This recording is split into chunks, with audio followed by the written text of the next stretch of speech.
ដល់ប្រធានបទទី2តែម្ដងជាជាក់ថាប្រធានបទទី2នេះរៀងថាក្តៅដែរសម្រាប់ដើមឆ្នាំ2025បាទគឺជារឿងដែលសហព័ន្ធកីឡាផ្ដាល់គុណខ្មែរបានកំណត់បាទបានកំណត់ឲ្យកីឡាករគឺធ្វើការប្រកួតមានថាសម្រាប់2សប្តាហ៍មានថាគាត់មិនឲ្យអនុញ្ញាតឲ្យកីឡាករប្រកួតជាប់គ្នាដូចមុនទេបាទពីមុនគឺបងប្អូនយើងបានឃើញថាកីឡាករប្រជែងគ្នាតាមស្ថានីយ៍នេះគាត់ទៅស្ថានីយ៍ A អាទិត្យក្រោយគាត់ទៅស្ថានីយ៍ B គាត់ទៅស្ថានីយ៍ C មានថាមួយខែអ្នកខ្លះសឹងតែ4ដងមួយខែកីឡាករខ្លះសឹងតែមាន5 6ដងក៏មានដោយសារតែពេលខ្លះគាត់ប្រកួត Formal Tournament ថ្ងៃខ្លះគាត់ប្រកួត2ដងមានកីឡាករខ្លះប្រកួត3ដងក៏មានយើងមាន Eight-man Tournament ទៀតអញ្ចឹងគឺធ្វើឲ្យកីឡាករគាត់ញាត់ពេកថាហានិភ័យក្នុងការរងរបួសបាទ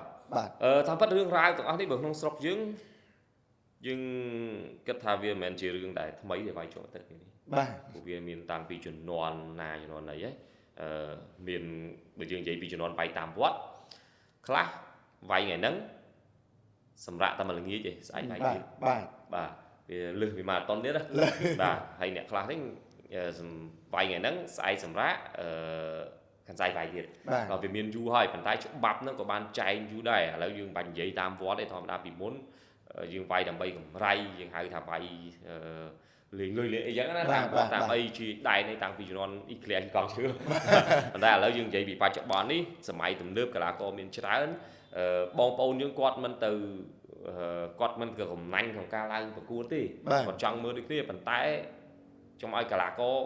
តែពេកធម្មតាកម្រៃបានពួកគាត់ការខិតខំប្រឹងប្រែងប៉ុន្តែបងប្អូនយើងគាត់គិតថាមុខតែហ្នឹង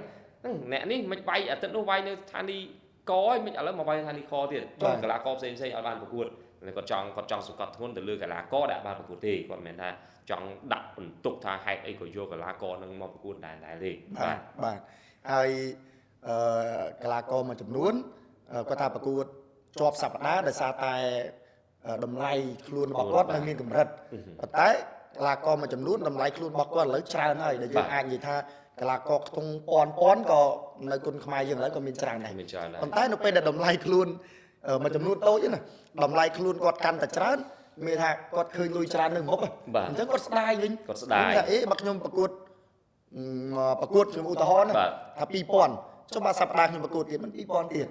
ចុះឲ្យខ្ញុំសម្រាប់វាបាត់2000អញ្ចឹងទៅហើយនៅលុយថែមលុយអីអញ្ចឹងទៅជាអញ្ចឹងវិញមិនមែនថាតម្លៃខ្លួនហើយកីឡាករនឹងធ្វើការសម្រាប់ដោយសារគិតថាបានចំណូលច្រើនទៅជាគាត់គិតថាគាត់រឹតតែចង់ប្រកួតញាក់ទៅវិញជំនាន់ខ្ញុំនៅធ្វើការកន្លែងចាស់បាទក៏នៅធ្វើការកន្លែងចាស់បងប្អូនខ្លះគាត់បានដឹងក្នុងការរៀបចំកម្មវិធីបណ្ដាលខ្ញុំតែងតែឲ្យតម្លៃខ្លួនកីឡាករច្រើននៅជំនាន់នោះដោយសារតែយើងគិតថាឬក៏កីឡាករគាត់និយាយណាគាត់និយាយខ្លួនឯងគាត់យើងសួរថាហេតុអីក៏ចាំបាច់វាយជាប់ទឹកនេះគាត់ថាមកពីតម្លៃខ្លួនតិចបាទចុះបើបានតម្លៃខ្លួនច្រើនគាត់ត្រូវធ្វើម៉េចបើបានតម្លៃខ្លួនច្រើនអាចគប់គង់គ្រប់គាត់វាយមិនទៅវាយច្រើននោះទេគាត់អាចសម្រាកមួយសប្តាហ៍វាយមួយសប្តាហ៍មួយខែក៏វាយពីប្រកួតជាងទេប៉ុន្តែដល់ពេលចាប់ដើមតម្លៃខ្លួនច្រើនគាត់ចាប់ដើមស្ដាយហ្នឹងគេថាដំបូងឡើយចង់បានតែ10ទេដល់ពេលបាន10គ្រប់ហើយចង់បាន10មិនគ្រប់ចង់បានដល់100ដល់ពេលបាន100មិនគ្រប់ចង់បាន1000បាទតែពិតច្បាប់នៃការចែកមកសហព័ន្ធកីឡាបណ្ដាលគុណខ្មែរមួយខែវាយពីប្រកួតនោះវាមានយូរណាស់ហើយតាំងពីអាណត្តិណីមកគឺមានយូរប៉ុន្តែគ្រាន់តែអត់មានការអនុវត្តហើយបើនិយាយពីច្បាប់នេះសួរថាតើមាននៅក្នុងស្រុកយើងមែនទេទៅដល់ប៉ែកអឺរ៉ុបក៏មានដែរហើយអាស៊ីប្រទេសជិតខាងយើងគេបានចែកហើយគេបានអនុវត្តប៉ែកអឺរ៉ុបបើសិនជាឃើញនេះដែលខ្ញុំធ្លាប់ទៅរៀបចំនៅហ្នឹងប៉ែកអឺរ៉ុបតែធ្លាប់តែឃើញយើងប្រកួតនៅកម្មវិធីហ្នឹងហើយកម្មវិធីក្រោយមានប្រកួតទៀតគេឲ្យដែរគេដាក់ពីណីហើយគេដាក់ពីណីព្យួរប្រហែលខែអញ្ចឹងទៅបាទហើយយូរកាលពេលដែលខ្ញុំទៅអឺរ៉ុបគេឆ្ងល់ថាចំកីឡាករនេះគេមើល YouTube ដោយសារតែជួនកាលកីឡាករបរទេសយើងរកឈ្មោះគាត់អត់ឃើញទេប៉ុន្តែកីឡាករបរទេសរកកីឡាករខ្មែរយើងងាយបំផុតបាទវាយតែឈ្មោះក្នុង YouTube មកហើយមកបាទជួនកាលគាត់មើលចំកីឡាករទៅវាយសប្តាហ៍មុនហើយសប្តាហ៍ទៅវាយមួយគាត់នៅអឺរ៉ុបទៀតបាទជួនកាលគាត់ឆ្ងល់អញ្ចឹងប៉ុន្តែគាត់សួរទៅយើងក៏ប្រាប់ទៅថាដោយសារតែប្រកួតមុនគាត់ផ្ដួលឲ្យគូប្រកួតឲ្យសន្លប់អីចឹងណាគាត់មានឈ្មោះប្រកួតទៀតចឹងទៅតែប៉ុតច្បាប់គេចែងក្នុងហ្នឹងមែនបែរថាគាត់អាចវាយមួយខែបាន3ប្រកួតលុះត្រាតែប្រកួតទី2ឬក៏ប្រកួតទី1របស់គាត់ផ្ដួលដៃគូប្រកួតឲ្យសន្លប់លឿនបំផុតនៅក្នុងទឹកទី1ឬក៏ទឹកទី2បាទហ្នឹងគាត់អាចវាយមួយខែបាន3ប្រកួតបាទប៉ុន្តែបើសិនជា គាត់ផ្ដួលឲ្យគូប្រកួតសន្លប់ឧទាហរណ៍វាយ5ទឹកគាត់ផ្ដួលឲ្យគូសន្លប់ក្នុងទឹកទី5ឬក៏ទឹកទី4ឬក៏ទឹកទី3ក៏គាត់អាចដែរគូចោតចាយកម្លាំងចិត្តហ្នឹងបាទចឹងបានរហូតដល់កម្មវិធីនៅជប៉ុនគាត់សាកសួរពីសម្បត្តិគាត់ថាគុំឆ្ងល់ពីសម្បត្តិមុនមកវាយនៅជប៉ុនលេងវាយ4ដងជាប់គ្នា4អាទិត្យអីឥឡូវមកវាយនៅជប៉ុនដៅសាច់ដុំអីក៏កម្ដៅដែរដៅសាច់ដុំបាទរឿងតម្លៃខ្លួនតិចទៀតយើងនឹងនិយាយលម្អិតប៉ុន្តែយើងចង់និយាយចេះយើងចូលដល់ប្រធានបទយើង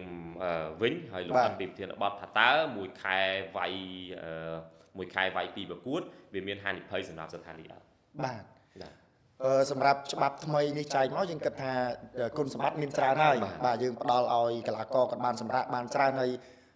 ប្រិយមិត្តអ្នកស្រឡាញ់គុណខ្មែរនោះគាត់សាទរច្រើនដែរប៉ុន្តែបន្ទាប់ទៅពីមានអ្នកសាទរច្រើនក៏មានអ្នកឈឺក្បាលច្រើនដែរអ្នកឈឺក្បាលគឺខាងបងអ្នកគូផ្គងនៅតាមស្ថានីយ៍ទូនានាតែម្ដងបាទអញ្ចឹងកីឡាករដោយសារតែបរិមាណកីឡាកររបស់យើងឥឡូវគេថាមានកើនច្រើនហើយប៉ុន្តែកីឡាករដែលថាអាចប្រកួតកំដរអន្តរជាតិបាននៅមានកម្រិតនៅឡើយបាទជាពិសេសគីឡូធំអញ្ចឹងបើសិនជាគាត់ចាប់គីឡូធំមួយហើយបើចែកដនថាកីឡាករនឹងម្នាក់គាត់មានបញ្ហាសុខភាពខែនេះផ្ដាសាយផ្ដាអីគាត់ត្រូវទៅរកអ្នកម្នាក់ទៀតមកជំនួសម្នាក់នឹងទូបីទំនេរក៏ប្រកួតអត់កើតដោយសារតែមុនគាត់ប្រកួតហើយគាត់រៀងពិបាករៀងឈឺក្បាលប៉ុន្តែវាថាអាចថាផលល្អមួយយ៉ាងត្រង់ថានៅពេលដែលកីឡាករកម្រិត A នឹងគាត់មិនអាចប្រកួតជាប់សប្តាហ៍បានជាហេតុធ្វើឲ្យយើងចាប់ដើមជំរុញកីឡាករកម្រិត C កម្រិត B ឲ្យទៅវាអន្តរជាតិដែរហ្នឹងជាគុណសម្បត្តិមួយយ៉ាងដែរគុណសម្បត្តិបានថារកកម្រៃគាត់បានមកប្រើទៅអញ្ចឹងណាប៉ុន្តែក៏រឿងរ៉ាវទាំងអស់នេះបងប្អូនក៏ចង់ឲ្យអនុវត្តទៅតាមច្បាប់របស់សហព័ន្ធកីឡាបដាគុណខ្មែរប៉ុន្តែយើងងាកមកចាប់អារម្មណ៍តើបងប្អូនគ្រប់គ្រងអត់បើសិនជាមានកីឡាករមិនសូវមានឈ្មោះមកប្រកួតជាចំណុចមួយដែលហានិភ័យហើយ sponsor គេឯកភាពអត់ក្នុងការយកកីឡាករដែលមិនមានឈ្មោះមកប្រកួតក្នុងកម្មវិធីរបស់គេវាជារឿងចំណុចមួយដែលវាប្រតិកលាគ្នាចំណុចនឹងច្រើនមែនទែនថ្ងៃនេះវាដូចជាសម្រាប់មួយឬក៏សម្រាប់មួយជាប់ក្នុងសំណាញ់ដែលយើងទៅបងអញ្ចឹងយើងដោះអត់តន់ចេញបែរថាច្បាប់សហព័ន្ធបានចែងហើយស្របតាមការគ្រប់គ្រងរបស់ប្រិមិត្តអ្នកគ្រប់គ្រងយើងគឺឲ្យមួយខែប្រកួត2ដងក៏មិនពេកដើម្បីយើងផ្ដល់ឱកាសឲ្យកីឡាករក្រោយៗមកប្រកួតនៅតាមបណ្ដាសង្វៀនស្តង់ដារឬក៏មកប្រកួតអន្តរជាតិប៉ុន្តែនៅពេលដែលស្ថានីយ៍ចាប់កីឡាករកម្រិត C កម្រិត B នឹងមកប្រកួតអន្តរជាតិតើបងប្អូនគ្រប់គ្រងវិញអត់បាទជាការពិតពេលដែលបងប្អូនអត់គ្រប់គ្រង sponsor ឃើញចំនួនអ្នកចូលរួមទស្សនាតិចផលិតផលរបស់គេលក់ដាច់ចំនួន view តិចគេចាប់តាមអន្តរជាតិគេរត់ទៅរកសង្វៀនផ្សេងឬក៏គេដាច់កងត្រាគេទម្លាក់បាច់ចិត្តចប់លុយវាហានិភ័យទៀតបាទជាការពិតយើងនិយាយបែបហ្នឹងក៏មិនមែនថាអូវិលទៅវិលមកទៅដាក់បន្ទុកទៅលើ fan ដែរប៉ុន្តែនេះគឺជាការសំណូមពរដែលវាជារឿងការពិតយើងភ្ជាប់នឹងដូចជារឿងថ្នាលរឿងកីឡាករនីជាដើមបងប្អូនយើងតែងតែសំណូមពរផុសក្នុង Facebook លេចកើតថាឲ្យមានថ្នាលផងឲ្យមានកីឡាករនីផងតែយើងសង្កេតជាក់ស្ដែងទាំងអស់គ្នាឲ្យតែគូថ្នាលឬគូកីឡាករនីមិនសូវមានបងប្អូនយើងទស្សនាប្រហែលទេបាទអ្នកដែលបងប្អូនដែលតែងតែសំណូមពរហ្នឹងក៏អត់ឃើញលោកអញ្ជើញចូលរួមទស្សនាដូចគ្នាបាទអញ្ចឹងដូចគ្នាដែរបើសិនជាកីឡាករកម្រិត A គាត់សម្រាប់ទៅតាមសហព័ន្ធបានចែកមកអញ្ចឹងអ្នកកម្រិត B ត្រូវប្រកួតអន្តរជាតិអីហ្នឹងអញ្ចឹងបើសិនជាបងប្អូនយើងទស្សនាកម្រិត B ហើយមានការគ្រប់គ្រងសាទរដូចកម្រិត A ដែលជាប់ប្រកួតជាប់សប្តាហ៍នឹងដូចគ្នាជឿជាក់ថារឿងហ្នឹងវាអត់ទៅជាបញ្ហាត្រឹមត្រូវ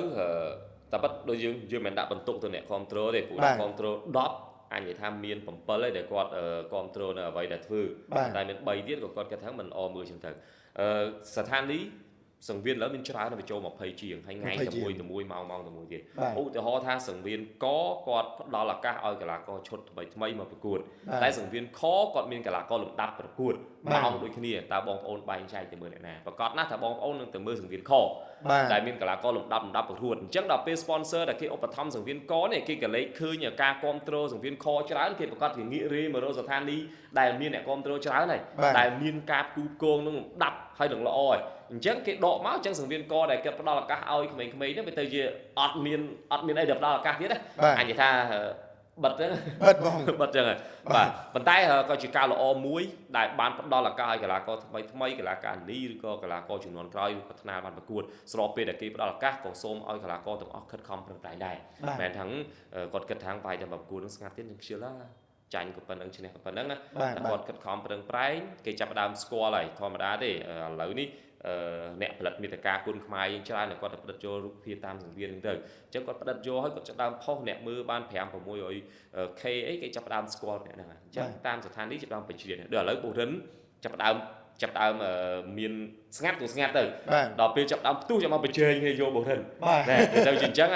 យើងចង់ឲ្យមានបុរិន10 20នាក់អញ្ចឹងទៅអញ្ចឹងមិនបាច់ដណ្ដើមបុរិនតែមួយទេវាមានបុរិនកបុរិនខអញ្ចឹងយកមកប្រកួតអញ្ចឹងបុរិនមួយនោះគាត់ឈរនៅកណ្ដាលគាត់ឈរនៅលើគេតែមានបុរិននៅក្រោមនេះទៅមានបញ្ញាអីក្រោមទៀតទៅមានរឹតប្រយុទ្ធអីក្រោមទៀតទៅបាទចែកគ្នាអញ្ចឹងសំខាន់គឺអាស្រ័យទៅលើកីឡាករខ្លួនឯងដែរទេបាទជាការពិតហើយយើងភ្ជាប់ទៅរឿងនឹងបន្តិចដូចបុរិនឥឡូវយើងឃើញនៅសង្វៀនគ្រុឌបាទយើង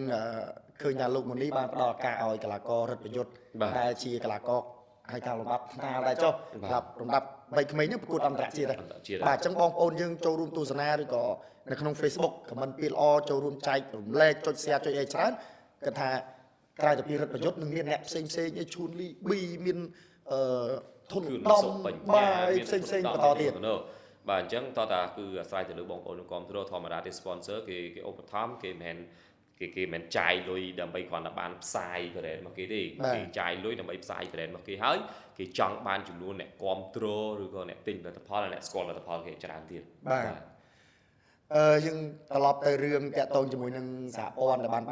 បែងចែកច្បាប់យើងឃើញថាច្បាប់នេះបានអនុវត្តបានចិត្តមួយខែហើយបាទបន្ទាប់ពីចិត្តមួយខែហ្នឹងយើងក៏ឃើញមានកីឡាករដែលរងការពិន័យហ្នឹងវាច្រើនរូបដែរដូចជាខ្ទង់ចិត្ត20នាក់បាទ20ជាងណា20ជាងហើយប៉ុន្តែមានកីឡាករដែលត្រូវព្យួរប្រហែលសប្តាហ៍6សប្តាហ៍ហ្នឹងដូចជាមានម្នាក់2នាក់ដែរបាទអញ្ចឹងយើងចាប់ដើមអនុវត្តវាជារឿងល្អឯងធម្មតាតែយើងមិនហ៊ានអនុវត្តគឺវានៅតែអញ្ចឹងតែតែយើងចាប់ដើមធ្វើហើយវានឹងមានរឿងថ្មីកើតឡើងបន្តទៀតដែរបាទហើយកីឡាករក្រោយក៏គាត់មានឱកាសបានប្រកួតចឹងដែរបាទយើងសង្ឃឹមថាចាំអត់ធ្វើបន្តទៀតថារជ្ជកាលគុណខ្មែរនៅឆ្នាំ2025មានប្រែប្រួលឥឡូវច្បាប់ថ្មីយើងបានចែងហើយនៅក្នុងការដឹកនាំរបស់អាដាមខៅឆាយប្រធានសហព័ន្ធកីឡាប្រដាល់គុណខ្មែរក្នុងអាណត្តិទី8អាណត្តិថ្មីនេះលោកកំពុងដុតជើងរកអ្វីដែលថ្មីជូនគុណខ្មែរហើយគឺពង្រឹងនៅច្បាប់ទៀតដើម្បីឲ្យកីឡាករក្រោមបានចូលរួមប្រកួតប្រជែងដែរបាទយើងបញ្ចប់រឿងរ៉ាវទាំងអស់នេះបាទអរគុណច្រើនប្រិយមិត្តទស្សនិកជនជាទីគោរពនិងជាទីមេត្រីបាទប្រធានបទដែលខ្ញុំបាទជាមួយនឹងលោកលីហួរបានជជែកវែកញែកជាមួយនឹងគ្នាមិញបានបញ្ចប់ហើយសម្រាប់ភាគទី2ឬក៏ភាគក្រោយទៀតបាទយើងខ្ញុំនឹងព្យាយាមបាទយកជាមួយនឹងប្រធានបទដែលបងប្អូនកំពុងតែមានមន្ទិលឬក៏ចំណងសង្ស័យហើយយើងអាចនឹងអញ្ជើញជាមួយនឹងវាគ្មិនរបស់យើងលោកមកបកស្រាយផ្ទាល់តែម្ដងបាទអរគុណច្រើនហើយយ៉ាងណាបើមិនសិនជាខ្ញុំបាទទាំងពីរនាក់បាទមានកំហុសខុសឆ្គងត្រង់ណាក៏សូមបាទខន្តីអភ័យទោសហើយជួបគ្នានៅភាគបន្តទៀតអរគុណច្រើនជម្រាបលាបាទ